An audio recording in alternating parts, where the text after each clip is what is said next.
ભરૂચ જિલ્લામાં ચાલુ વર્ષે આગ લાગવાના અનેક બનાવો સામે આવ્યા હતા.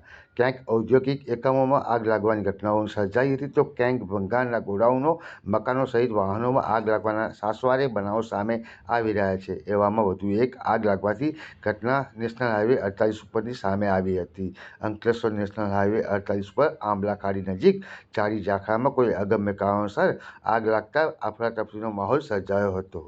જોકે નેશનલ હાઈવે ઓથોરિટી દ્વારા તાત્કાલિક ડીપીએમસી ફાયર ફાઇટરને જાણ કરતાં ગણતરીની મિનિટમાં ફાયર ફાઇટરો ઘટના સ્થળે દોડી આવી ફાયરની જવાનો પાણીનો મારો ચલાવી તે ગણતરીના સમયમાં જ આગને કાબૂમાં લીધી હતી. જે બાદ ઉપસ્થિત લોકોએ રાહતનો શ્વાસ અનુભવ્યો હતો. જોકે સમગ્ર ઘટનામાં સદનસીબે કોઈ જાનહાનિ થવા પામી ન હતી, પરંતુ આગ કડકડતી ગરમીના કારણે લાગી હોવાનું પ્રાથમિક અનુમાન લગાવાઈ રહ્યું છે. અંતરે ઉલ્લેખ કરવો રહ્યો કે થોડા સમય અગાઉ પણ આ જગ્યા ઉપર ઘટના સામે આવી હતી. આ માર્ગ અંસાર તેમજ નોબલ માર્કેટને જોડતો હોય. શું કોઈ જાતના કેમિકલ વેસ્ટનો નિકાલ કરવામાં આવે છે, જેના લીધે વારંવાર આગની ઘટનાઓ સામે આવી રહી છે?